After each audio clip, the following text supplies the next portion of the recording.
झारखंड मुक्ति मोर्चा का आज 53वां स्थापना दिवस है। इस मौके को यादगार बनाने की जोरदार तैयारी है। गिरिडीह में शहर के झंडा मैदान में भव्य समारोह की तैयारी की गई है। स्थापना दिवस समारोह में मुख्यमंत्री हेमंत सोरेन और गांडेय से विधायक कल्पना सहित पार्टी के कई बड़े नेता शामिल होंगे। 2024 के विधानसभा चुनाव में बंपर बहुमत के साथ लगातार दूसरी बार सत्ता में लौटने में सफल जेएमएम नेता और कार्यकर्ता पूरे जोश में हैं। पार्टी के स्तर से इस मौके पर पूरे झारखंड को नया संदेश देने की तैयारी की गई है। साथ ही इसे जेएमएम का शक्ति प्रदर्शन भी माना जा रहा है, क्योंकि पिछले 25 साल के झारखंड के इतिहास में ऐसा पहली बार हुआ है जब सत्ता बरकरार रखने में जेएमएम सफल रहा है। बता दें कि 4 फरवरी 1972 को जेएमएम की स्थापना धनबाद के गोल्फ ग्राउंड में की गई थी। तमाम कार्यक्रम सुचारू रूप से संचालित हो सके, जिला प्रशासन के सहयोग से झारखंड मुक्ति मोर्चा के कार्यकर्ता और वॉलंटियर इस कार्यक्रम को बेहतर से बेहतर तरीके से आयोजित करने का प्रयास कर रहे हैं और हमें उम्मीद है कि यह कार्यक्रम गिरिडीह के इतिहास में एक ऐतिहासिक कार्यक्रम होगा। और देखिए, इस जेएमएम के अगर सफर पर एक नजर डालें तो 4 फरवरी 1972 जब धनबाद के गोल्फ ग्राउंड में जेएमएम की स्थापना इसी गोल्फ ग्राउंड में की गई थी, तो 4 फरवरी 1972 का वो वक्त था। शिबू सोरेन, विनोद बिहारी महतो और एके राय ने इसकी स्थापना यानी कि इस पार्टी की स्थापना की। जमींदारों और सूदखोरों के लिए खिलाफ आंदोलन से ये जेएमएम उपजा यानी कि पार्टी उपजी। जेएमएम के बैनर तले बिहार से अलग राज्य की जो लड़ाई है वो भी इस पार्टी ने लड़ी। 1990 के बाद जेएमएम की राजनीतिक जो ताकत है वो बढ़ी और ये पार्टी और मजबूत हुई। 53 साल के सफर में जेएमएम ने कई उतार चढ़ाव भी इस दौरान देखे। पार्टी में टूट को लेकर हो या फिर पार्टी की हार जीत को लेकर के हो, जल जंगल जमीन से सत्ता के सिंहासन तक का सफर जेएमएम ने तय किया। इसके साथ साथ झारखंड में अब तक 5 बार सरकार जो है वो जेएमएम की बन चुकी है। 3 बार शिबू सोरेन और 2 बार हेमंत सोरेन झारखंड के सीएम बने और इस कुर्सी को संभाली। 2024 में लगातार दूसरी बार सत्ता में वापसी का रिकॉर्ड भी जेएमएम ने कायम किया। इसके साथ अगर बात करें इस जेएमएम के सफर की, सियासी सफर की, तो यह सफर इतना आसान भी नहीं रहा और ये सफर चलता हुआ आज इस पड़ाव तक पहुंच गया है। मुख्यमंत्री के तौर पर जो हेमंत सोरेन है वो कुर्सी संभाल रहे हैं और आज बड़ा कार्यक्रम। बढ़ेंगे आगे। झारखंड में कल वित्तीय वर्ष 2025-26 का बजट पेश हो गया। वित्त मंत्री राधाकृष्ण किशोर ने कुल 1,45,000 करोड़ का बजट पेश किया, जो पिछले बजट से 13% ज्यादा है। इस बजट में मैया सम्मान और फ्री बिजली पर सबसे ज्यादा जोर दिया गया है। मैया सम्मान योजना के लिए 13,000 करोड़ से ज्यादा का प्रावधान किया गया है, जबकि हर महीने 200 यूनिट तक फ्री बिजली के लिए 5,000 करोड़ से ज्यादा का प्रावधान किया गया है। राज्य के सभी प्रखंडों में खेल स्टेडियम का निर्माण किया जाएगा। तो 8,400 किसानों को 140 करोड़ के कृषि यंत्र भी बांटे जाएंगे। बजट में 24 विभागों की राशि में कटौती की गई है, जिसमें स्वास्थ्य, तकनीकी शिक्षा, प्राथमिक और उच्च शिक्षा सहित कृषि, खाद्य, ग्रामीण जैसे कई विभाग शामिल हैं।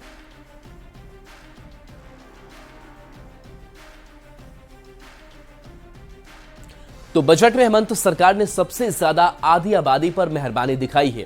13,000 करोड़ से ज्यादा की राशि के प्रावधान के बाद भी वित्त मंत्री राधाकृष्ण किशोर ने कहा कि मैया सम्मान योजना की राशि में कभी कमी नहीं होने दी जाएगी। सरकार के पास इस योजना को लेकर पर्याप्त पैसा है। वित्त मंत्री ने कहा कि जो लाभुक योग्यता की श्रेणी में नहीं आते हैं और उन्होंने अपना नाम जुड़वा रखा है, तो उन्हें लाभुकों की सूची से बाहर करने पर काम भी हम कर रहे हैं। हेमंत सरकार का बजट चर्चा में है और बजट को आप गौर से देखेंगे तो पूरे बजट का जो निचोड़ है, हर विभाग पर भारी मैया हमारी। हमारे साथ यहाँ पर वित्त मंत्री राधा किशोर कृष्ण हैं। हम उनसे जानेंगे कि सर, अभी जो बजट की बात करें तो बजट में जिस तरीके से मैया सम्मान योजना को आपने प्राथमिकता दी और साथ में 24 विभागों में कटौती हुआ, तो सर इस कटौती को आप कैसे देखते हैं? क्या उन विभागों पर असर नहीं होगा?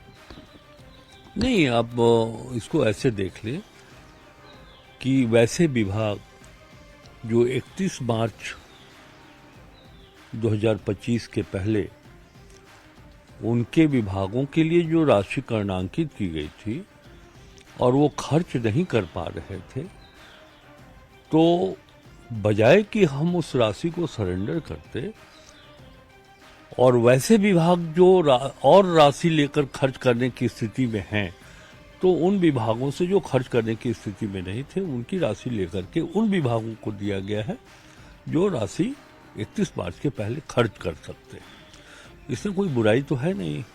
मैया सम्मान योजना की बात करें सर, आपने 13,000 करोड़ से कुछ ज्यादा दिया है उस योजना के लिए खासकर, तो ऐसे में क्या लाभुकों की गिनती हम करते हैं, आकलन करते हैं, तो योजना की राशि कम नजर नहीं आती कहीं आपको?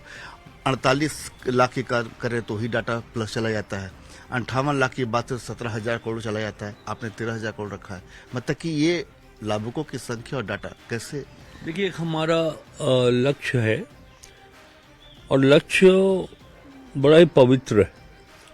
कोई राजनीतिक कारण नहीं है इसमें, बल्कि एक सामाजिक और भावनात्मक कारण इसके पीछे है।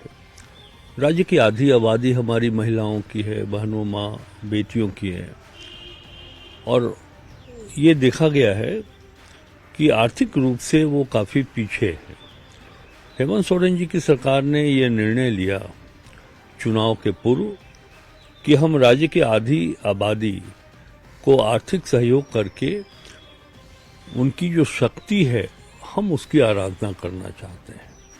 1,50,00,000 से अधिक महिलाओं की आबादी है, तो प्रारंभिक अवस्था में आपको कुछ मिसमैच दिखाई पड़ेगा, लेकिन हम उसमें भी सुधार कर रहे हैं। वैसे आहारता रखने वाले लोग जिन्हें मैया सम्मान योजना की आवश्यकता नहीं होनी चाहिए, तो उनका भी काट छांट किया जा रहा है, उनको भी हम और या फिर वैसे लोग जो छूट गए हैं इस योजना के लाभ लेने से, तो उन्हें भी जोड़ा जा रहा है। राशि घट गई तो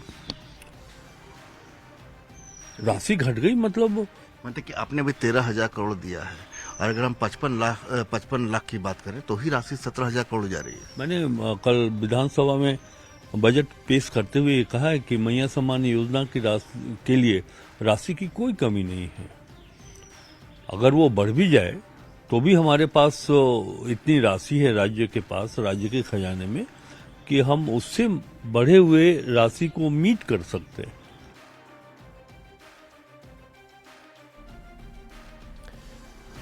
तो हेमंत सरकार के बजट में मैया सम्मान योजना की राशि और लाभुकों की संख्या पर बीजेपी लगातार हमलावर है। प्रदेश बीजेपी प्रवक्ता प्रतुल शाहदेव ने कहा कि सप्लीमेंट्री बजट पर भी इतनी राशि नहीं है जिसको मैया सम्मान योजना में डालकर उस कमी को पूरा किया जा सके। उन्होंने कहा कि अभी तो 3 महीने की राशि भी बकाया है, ऐसे में महिलाओं के साथ छलावा किया जा रहा है। मंत्री जी जहां मिसमैच की बात को स्वीकार कर रही है, अपने आप में एक स्वीकारोक्ति है कि राज्य सरकार ने आनन फानन में इस बजट को तैयार किया है। मानिए वित्त मंत्री जी के सिस्टम में कई आईएएस अधिकारी हैं, वहां मिसमैच कैसे होगा साहब? सीधा सीधी है। आप 57 लाख महिलाओं को आप दे रहे हैं मैया सम्मान योजना का लाभ 2500 रुपये प्रति माह के हिसाब से 12 महीने तक का, ये 17,100 करोड़ होता है। और पिछला जो 3 महीने का बकाया है वो करीब 4200 करोड़ का होता है। तो 21,000 करोड़ की राशि चाहिए, जिसमें अनुपूरक जो बजट अभी पास हुआ उसमें सिर्फ 1,000 करोड़ की राशि का अभी तक प्रबंधन किया गया। तो 20,000 करोड़ की राशि चाहिए और इन्होंने 13,300 राशि का इंतजाम किया है। यानी बड़ी संख्या में महिलाओं को, या तो कहे 40% जो लाभुक है उनको हटाने की राज्य सरकार तैयारी कर रही है। और चाईबासा से बड़ी खबर, जहां बाल सुधार गृह में पिटाई की गई है। लेखापाल सह प्रभारी गृहपति की पिटाई हुई है। बंदी किशोरों ने प्रभारी की पिटाई कर दी। गंभीर हालत में पवन कुमार अस्पताल में भर्ती कराए गए हैं। 2 से 3 किशोर पर पिटाई का यह आरोप लगा है। लात घूसे और बेल्ट से पीटने का आरोप है। घटना पर बोलने से सभी बच रहे हैं। तो लेखापाल सह प्रभारी गृहपति की पिटाई की गई है। कुछ किशोरों पर यह आरोप लगा है कि जो बंदी किशोर हैं उन्होंने प्रभारी की पिटाई कर दी। गंभीर हालत में पवन कुमार को अस्पताल में भर्ती कराया गया है, जहां की तस्वीर आप देख पा रहे हैं। 2 से 3 किशोर पर इस पिटाई का आरोप लगा है कि लात घूसे और बेल्ट से पिटाई इस प्रभारी की गई है। तो बाल सुधार गृह की यह घटना सामने आई है, जहां पर पिटाई का मामला सामने आया है। लेखापाल सह प्रभारी गृहपति की पिटाई की गई है। बंदी किशोरों ने प्रभारी की पिटाई कर दी और गंभीर हालत में उनका इलाज चलाया जा रहा है। बता दें कि घटना पर बोलने से सभी बच भी रहे। रुपेश प्रधान हमारे साथ न्यूज 18 संवाददाता जुड़ गए हैं। और रुपेश, प्रभारी की पिटाई की गई है, क्या विवाद हुआ था, अभी कैसे है प्रभारी? लेखापाल के द्वारा जो जानकारी दी जा रही है उनके द्वारा हालांकि खुलकर कुछ ज्यादा बताया नहीं जा रहा है। वे डरे समय हुए हैं, लेकिन उनसे जो जानकारी मिल पा रही है, पहले भी उनके साथ गाली गलौज किया जाता रहा है और अचानक उनके ऊपर 3 किशोर जो बंदी हैं वहां पर उनके द्वारा मारपीट किया जाता है, जिससे उन्हें चोट लगी है। और इस मामले में उन्होंने जो वरीय अधिकारी हैं उनको जानकारी दी है, शिकायत किया है और इस मामले में आगे जांच हो सकती है इस बारे में। जी चलिए, शुक्रिया रुपेश इस अपडेट के लिए आपका। खबर गढ़वा से है, जहां एक बारहसिंगा पानी की तलाश में जंगल से भटककर गांव में आ गया। कांडी प्रखंड के गांव में जब लोगों ने इसे देखा तो पहले तो डर गए, फिर इसकी सूचना वन विभाग को दी गई, जिसके बाद वन विभाग और पुलिस की टीम भटके हुए बारहसिंगा के रेस्क्यू के लिए गांव पहुंची और काफी मशक्कत के बाद इसे पकड़ा गया। झारखंड में अब अवैध खदानों को खत्म करने के लिए पुलिस और प्रशासन पत्थर माफिया के ही तरीकों को आजमाने लगी है। रामगढ़ में अवैध खदानों को ध्वस्त करने के लिए अब बुलडोजर नहीं, ना ही सीलिंग की कार्रवाई की जा रही है, बल्कि अब विस्फोटक लगाकर खदानों को ध्वस्त किया जाने लगा है। सीसीएल और वन विभाग के मांडू क्षेत्र में चल रहे अवैध खदानों को खत्म करने के लिए प्रशासन ने पहली बार इलेक्ट्रॉनिक डेटोनेटर का इस्तेमाल किया। सोमवार को 2600 किलो बारूद लगाकर 10 अवैध खदानों को ध्वस्त किया गया, जिससे अवैध खनन माफिया में हड़कंप मच गया है। खनन माफिया अवैध रूप से सुरंग बनाकर कोयले की लूट करते हैं। बना रहा है।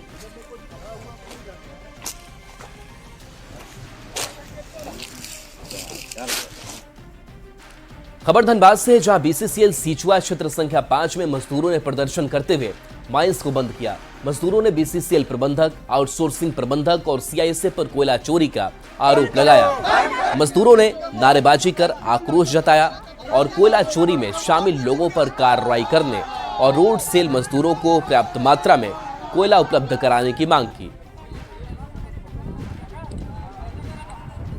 बीसीसीएल डिस्पैच चाहती है कि चोरी चाहती है? अगर बीसीसीएल चोरी चाहती है तो दिन के जो उजाला में कोयला जो मजदूर हम लोग लोड करके जीविका चलाते हैं, 14 चक्का को बंद कर दिया। रात में यहाँ 14 चक्का रात में घुसता है और डायरेक्ट माइन से कोयला ले जाता है। यहाँ जो आउटसोर्सिंग चल रही है LLP, उसी का 14 चक्का। कल 2 गाड़ी को 27 तारीख को इमरजेंसी में पासिंग कराया हम। और बीसीसीएल का और सीआईएसएफ का मिली भगत से कोयला चोरी और आउटसोर्सिंग कंपनी का लोग, ऐसे आउटसोर्सिंग कंपनी को बिल्कुल ब्लैक लिस्ट किया जाए जो चोरी का ध्येय से आउटसोर्सिंग कंपनी चला रहा है। अभी ये लोग सीओ साहब ये लोग 60 है, साहब 60 है, तब ना कोयला चोरी होता है। हम लोग भूख में मरते तो हम लोग लोकल सेल के लिए कोयला नहीं है, तो हम लोग कैसे 11 महीने से भूख मरते हैं? हम लोग तो कौन देखेगा? हम लोग देखने ना कोई है मजबूर को। और चाईबासा से बड़ी खबर, जहां के बंदगांव थाना क्षेत्र में पीएलएफआई उग्रवादी संगठन के 2 सदस्यों की हत्या हो गई है। आपसी वर्चस्व में हत्या की बात कही जा रही है। पीएलएफआई सदस्य पर ही दोनों सदस्यों की हत्या का आरोप है। पुलिस ने दोनों शव को बरामद किया है। घटनास्थल से पुलिस को मैगजीन के साथ एक देसी पिस्टल, जिंदा कारतूस, 3 मोबाइल और अन्य सामग्री बरामद हुई है। चाईबासा के एसपी आशुतोष शेखर ने घटना की पुष्टि करते हुए मामले की जानकारी दी है।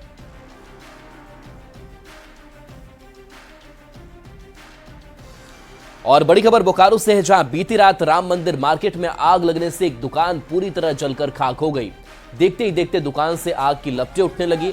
घटना बोकारो स्टील सिटी थाना क्षेत्र की है। आग लगने की खबर पर दुकानदार मौके पर पहुंचा और स्थानीय लोगों की मदद से आग बुझाने की कोशिश की। बाद में 2 दमकल की मदद से आग पर काबू पाया गया। दुकान में आग लगने से करीब 3.5 लाख का सामान जलकर खाक हो गया है। फिलहाल आग की वजह का पता नहीं चल पाया है। न्यूज में डाल दे बंद करके गए थे और बाद में फोन आया कि दुकान में आग लग गया। आके देख रहे हैं तो पूरा आग लगा। फिर उसके बाद क्या किए? उसके बाद पानी वानी लाए, इधर सब आदमी हेल्प किए, पानी वानी ला के और बुझाने की कोशिश किए और नुकसान सब हो ही गया, जल गया था। फायर ब्रिगेड को बुलाए थे? फायर ब्रिगेड को थाना कॉल कोई किया होगा। और बोकारो से बड़ी खबर है, जहां निर्माण कंपनी की मनमानी सामने आई है। मेडिकल कॉलेज निर्माण के मामले में मजदूरों के रहने के लिए पेड़ काट दिए गए, बड़ी संख्या में कॉलोनी के पेड़ काटे गए, अवैध तरीके से क्वार्टर बनाया गया। डीएफओ ने जांच के लिए टीम भेज दी है।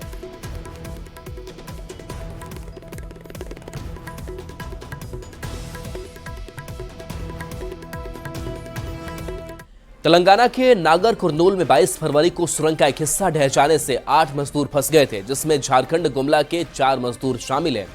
हादसे के 10 दिन बीत जाने के बाद भी मजदूरों का कोई पता नहीं चल पाया है, जिससे मजदूरों के परिजन और गांव के लोग काफी परेशान हैं और सरकार से सभी मजदूरों के सकुशल वापसी की गुहार लगा रहे हैं।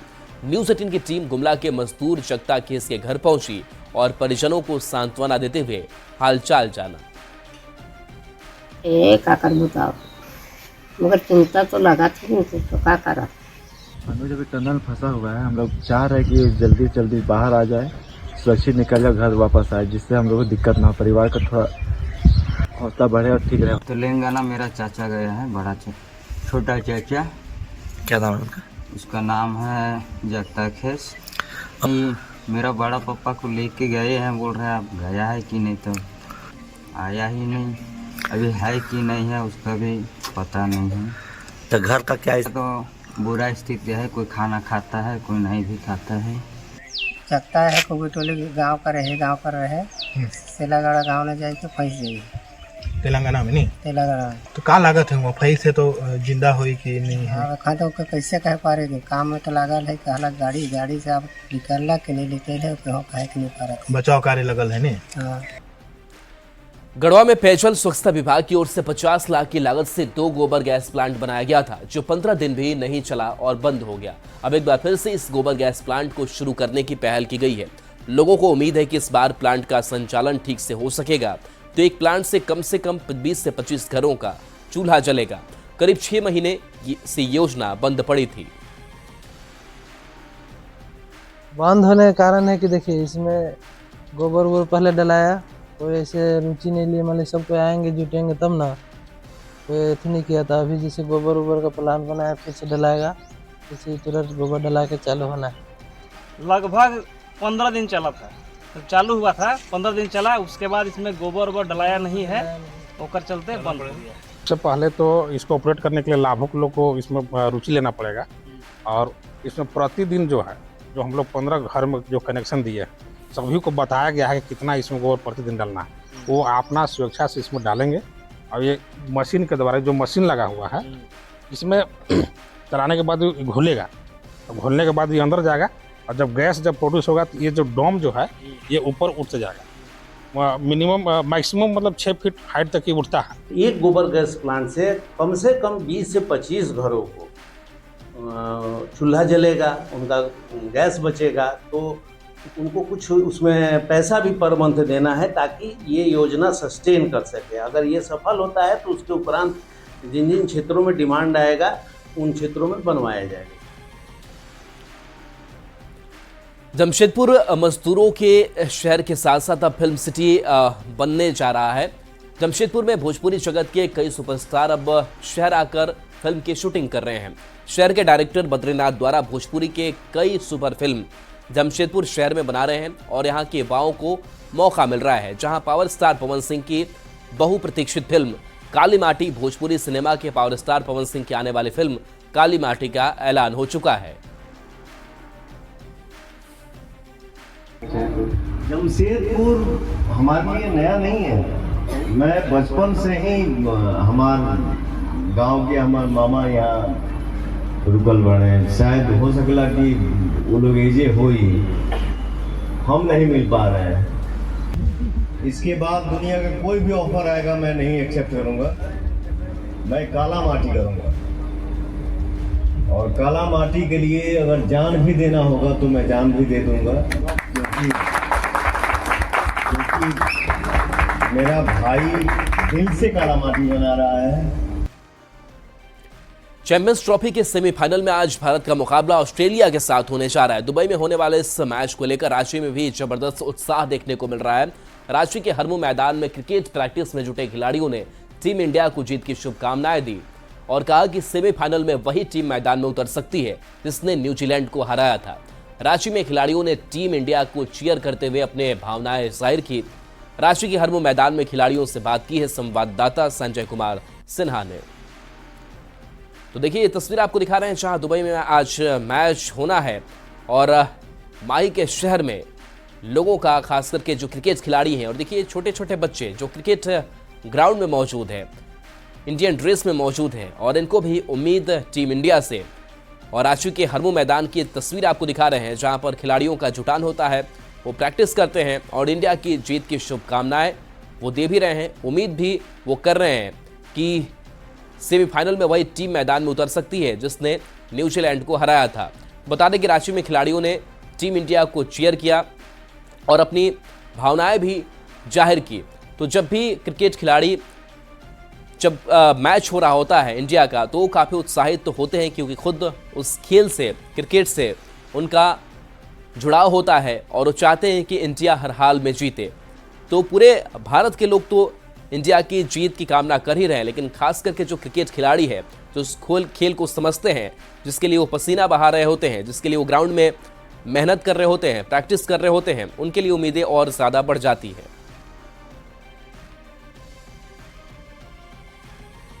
ट्रॉफी के पहले सेमीफाइनल में भारत का मुकाबला आज ऑस्ट्रेलिया के साथ होने जा रहा है।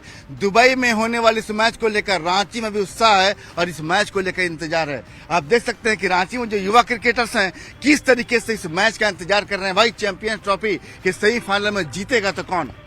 इंडिया। इंडिया। इंडिया ही क्यों भाई? इंडिया ही क्यों? इंडिया बहुत अच्छा खेला अभी तक पूरे टूर्नामेंट में, इसलिए इंडिया जीतेगा। इंडिया जीतेगा। यस। तो कॉम्बिनेशन की बात करें टीम इंडिया की, तो इस बार कॉम्बिनेशन में क्या लगता है कि कौन सा प्लेयर, कितने बैट्समैन खेलने चाहिए और ऑलराउंडर कितने होने चाहिए? मेरे ख्याल से जो टीम पिछला बार मैच खेली थी, जीती थी, वही टीम रहेगी मेरे ख्याल से। सेम पिछले बार जो टीम खेली थी टीम इंडिया को ही टीम कॉपी पेस्ट? हाँ, कॉपी पेस्ट चाहिए। जो स्पिनर ने कमाल करके दिखाया वो सेम वैसा ही चाहिए आज ही। वही सेम टीम रहना चाहिए क्योंकि वहाँ स्पिनर का थोड़ा सा मदद हो रहा है। हाँ। तो स्पिनर वही 4 रहेगा तो अच्छा रहेगा टीम इंडिया के लिए। टर्न मिलेगा, सेकंड इनिंग में थोड़ा बॉल फंस कर भी जाता है उन लोग का। मतलब कल नहीं चला तो क्या मतलब आज भी नहीं चलेगा? आज तो पक्का चलेगा। आज रोहित शर्मा बदलाव के नाम पर बदलाव नहीं। नहीं T20 नहीं एकदम नहीं। रोहित शर्मा रहना चाहिए और सुमन गिल ओपनर। ओपनिंग जोड़ी कितने रन बना दे? ओपनिंग जोड़ी कितना रन बना दे कि टीम इंडिया की जीत तय हो जाए? रोहित शर्मा, सुमन गिल। 150 रन। देखिए 150 रन अगर ओपनिंग जोड़ी बना दे तो टीम इंडिया की जीतता है। लेकिन ऑस्ट्रेलिया की तरफ से जो उसका फास्ट बॉलर है उसके तरफ से तो एक ही स्पिनर है, जंपा। वो लोग को दिक्कत होगा क्योंकि स्पिनर एक ही लेकर खेल रहे हैं। इंडिया को उस कंडीशन में बहुत फायदा मिलेगा। अगर पहले बैटिंग कर 270 बनाते तो नहीं लगता है कि ऑस्ट्रेलिया टीम चेस करने पाएगा। मेरे ख्याल से पूरी टीम तो अच्छी खेल रही है। अब बैटिंग में तो श्रेयस अय्यर भी अच्छा बैटिंग कर रहा है और विराट कोहली भी अच्छे फॉर्म में, अभी अच्छे टच में 100 भी मारा है अभी इस टूर्नामेंट में। देखिए सेमीफाइनल की बात करें, बड़े मैचों की बात करें, बड़े टूर्नामेंट की बात करें तो ऑस्ट्रेलिया का खौफ हमेशा रहा है। लेकिन इस बार टीम इंडिया नए अंदाज में दिख रही है और जाहिर है कि चैंपियंस ट्रॉफी में इस बार जो सूखा पड़ा है लंबे समय से, वो सूखा खत्म होने के कगार पर हो। भारतीय टीम सेमीफाइनल में जीत की राह से इस टूर्नामेंट को आगे बढ़ाए और फाइनल में जो भी टीम पहुंचेगी उसके साथ टीम इंडिया खिताब यानी ट्रॉफी उठाती हुई नजर आए। कैमरामैन संत के साथ संजय कुमार सिन्हा, न्यूज 18 रांची।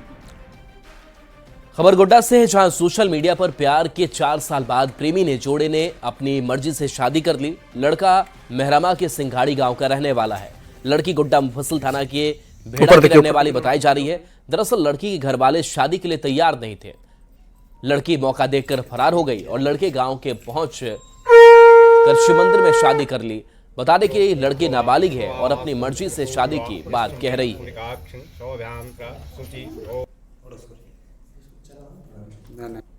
करते तो शादी करके घर वाले नहीं माने। कितना दिनों से चल रहा था प्रेम प्रसंग का मामला आप लोगों को? 4 साल से। कारण क्या था शादी करने का आप लोगों का? मेरे घर वाले किसी और से शादी लगा रहे थे, हम शादी नहीं करना चाहते थे। हम जिससे प्यार करते थे हम उसी से शादी करेंगे, ये बोले थे। तो क्या प्रतिक्रिया है आपका पेरेंट्स का, गार्जियन का? बोले नहीं कराएंगे। नहीं कराएंगे? जहाँ कराएंगे वहाँ करना पड़ेगा। हम बोले नहीं करेंगे। इसी वजह से आप लोग आज ये कदम उठा लिए। और चलिए न्यूज 18 बिहार